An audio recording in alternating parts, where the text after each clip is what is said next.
C'est une nouvelle étape vers la vaccination des 15-11 ans en France. Sans surprise, la Haute Autorité de Santé a donné son feu vert mais écarte toute obligation. Plus de 4 millions d'enfants seraient concernés. Bonjour Antoine Flahault et merci de répondre à France 24.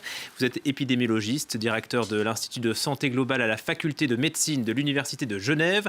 Pour vous, il ne faut plus attendre, il faut vacciner les enfants ? Oui, parce qu'il faut protéger les enfants.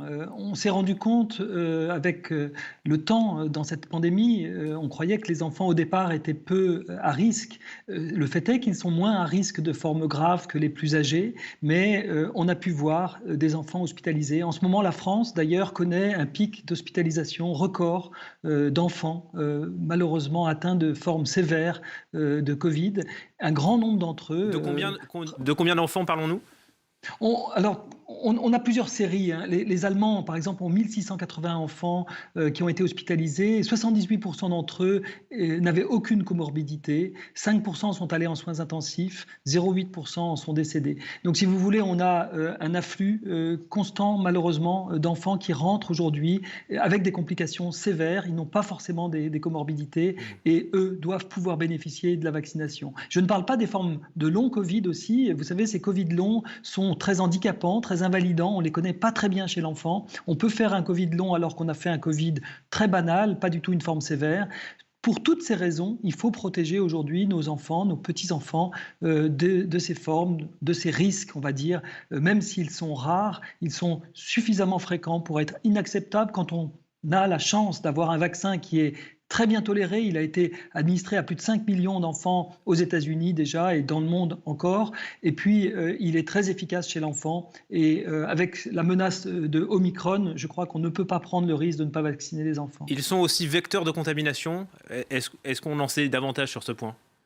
Alors oui, bien entendu, comme les enfants étaient le seul segment de la population européenne non vaccinée ces derniers mois, ils ont représenté un très grand nombre de contaminations qu'ils ramènent à la maison avec des contaminations éventuellement de leurs proches, éventuellement de leurs parents ou grands-parents plus âgés et plus à risque. Donc c'est vrai qu'il y a aussi un bénéfice à attendre. L'ECDC à Stockholm a chiffré à 15% pour une population comme la France qui est déjà bien vaccinés, la réduction du risque lié à la vaccination des enfants. Donc si on vaccine les petits de 5 à 11 ans, on va encore gagner et raboter le fameux R, le taux de reproduction, de 15%, ce qui est supérieur à l'effet des masques, de l'usage des masques dans la population. Voilà, donc pas de doute pour vous concernant la balance bénéfice-risque. Est-ce qu'il y a d'autres mesures urgentes concernant les enfants à prendre, par exemple sur les vacances ?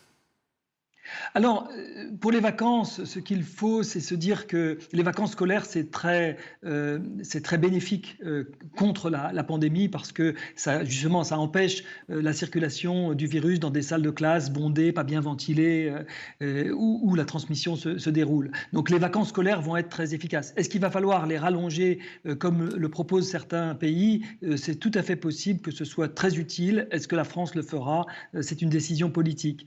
Dans les rassemblements familiaux, les enfants pourraient gagner à être testés juste avant les réunions de famille, surtout s'il y a des personnes âgées à risque qui bien sûr devront être vaccinées avant de voir leurs petits-enfants. Mais c'est vrai que le test, les autotests, tout simple que l'on peut faire chez soi, juste 1 heure ou 2 heures avant la réunion de famille, pourrait être très très utile et surtout ventiler, aérer les pièces, faire en sorte que vraiment le virus ne puisse avoir le moins de chances possible de se transmettre dans ces réunions de famille. Voilà, il y a beaucoup d'outils à notre disposition. Antoine Flahault, le gouvernement français semble tout miser sur le vaccin et notamment sur le booster, la 3e dose. Est-ce suffisant ? Est-ce tenable ? Alors, ce sera probablement pas suffisant et pas tenable parce que cette vague de Omicron qui s'annonce et qui nous inquiète, même si elle n'est pas encore très bien connue dans ses contours, ses caractéristiques, la virulence en particulier, on peut redouter que la saturation des hôpitaux soit presque inéluctable si on ne met pas en plus quelques mesures de plus, par exemple des mesures de couvre-feu sans doute, en tout cas des mesures de limitation des rassemblements pendant les semaines qui vont venir. Merci beaucoup Antoine Flahault. Merci de nous avoir accordé un peu de votre temps, épidémiologiste et directeur de l'Institut de santé globale à la faculté de médecine de l'Université de Genève.